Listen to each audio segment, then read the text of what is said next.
Holidays, anniversaries, I mean, these are dates, right? Often circled on the calendar for celebration, for togetherness.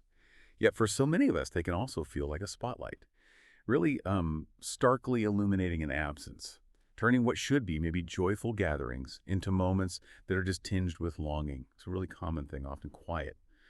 But what if we could shift that perspective a bit?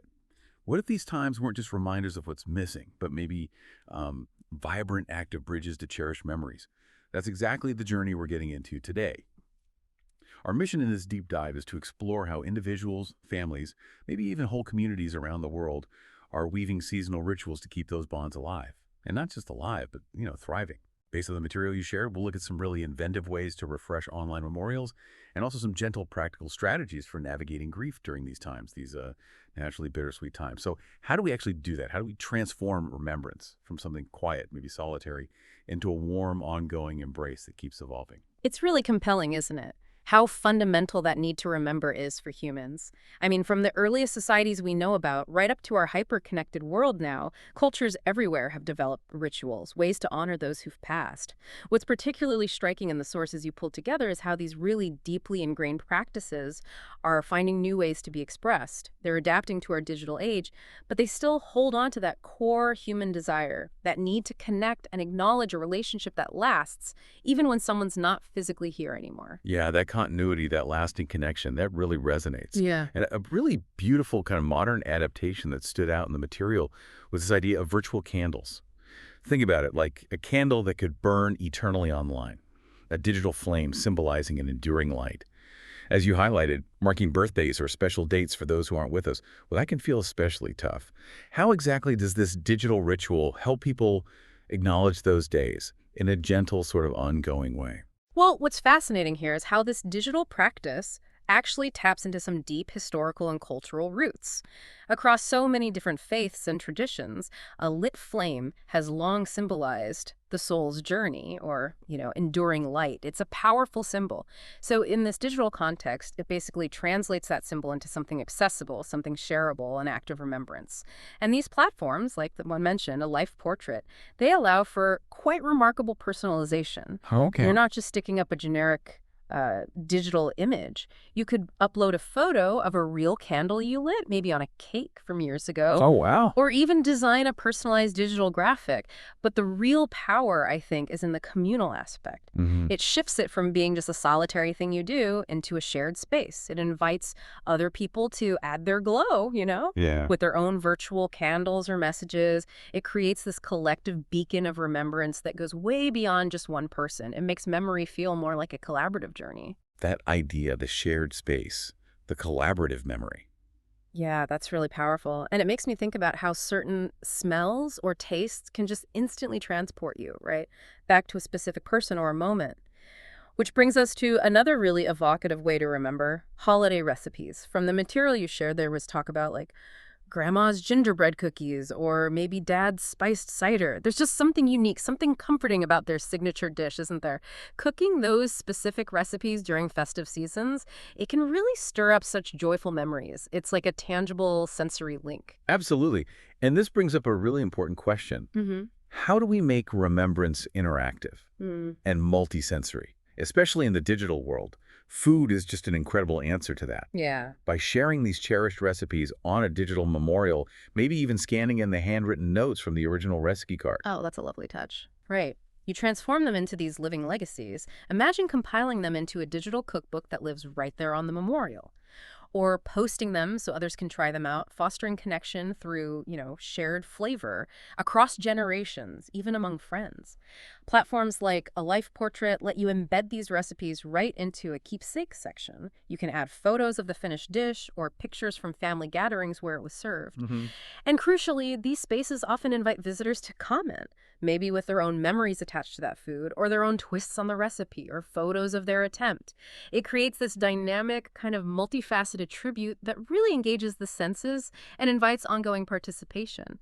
It makes the act of remembering less about loss and more about shared continuation. I really love that the idea of a living tribute, something that keeps growing and evolving. And that concept really leads nicely into how we can keep these online memorials feeling vibrant, feeling relevant, throughout the year, adapting them to the seasons, just like our own memories kind of shift and Mhm. evolve. From the materials you put together, we saw some great examples.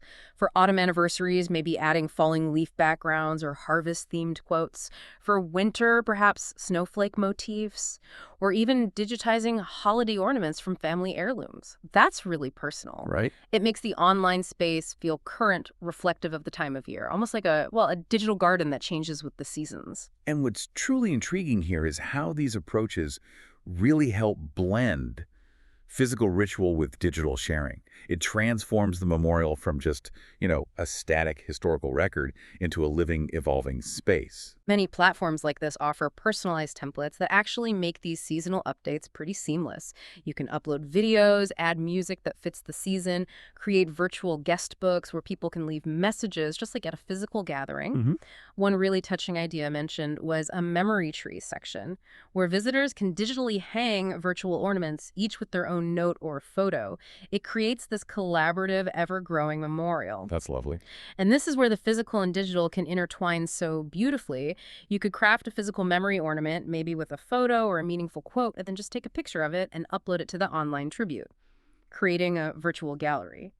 On platforms like a life portrait, these updates are designed to be easy. You just log in, pick a seasonal banner or theme, and boom, the page is refreshed to reflect the time of year.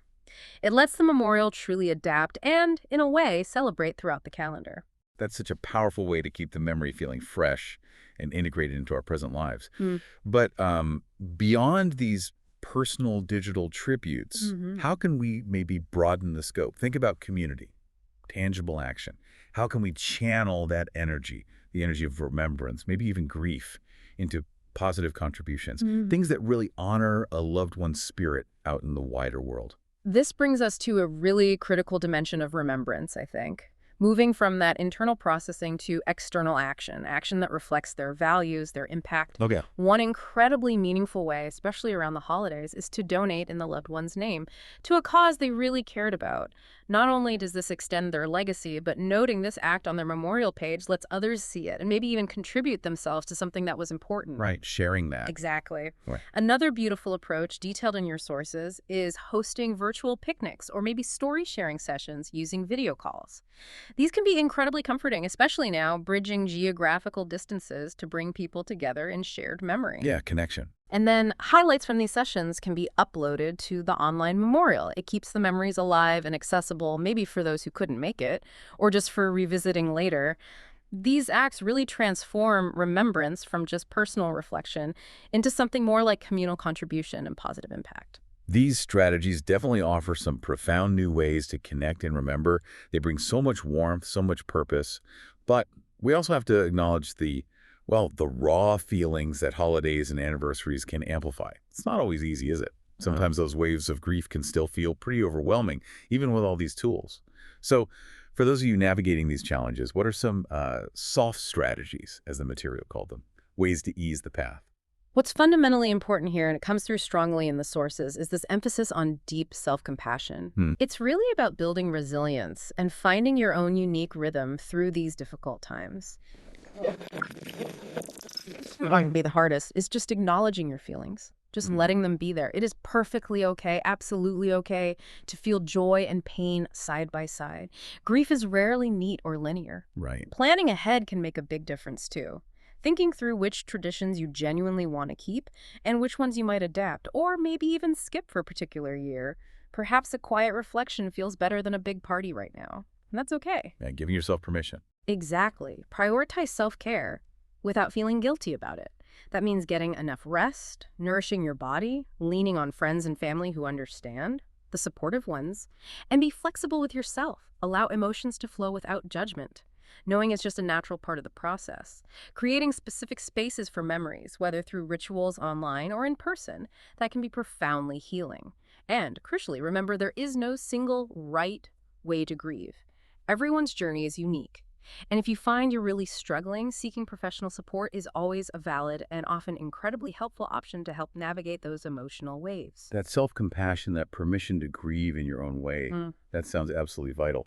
And maybe looking beyond just our current moment, where do you see these innovations taking us in this whole realm of remembrance?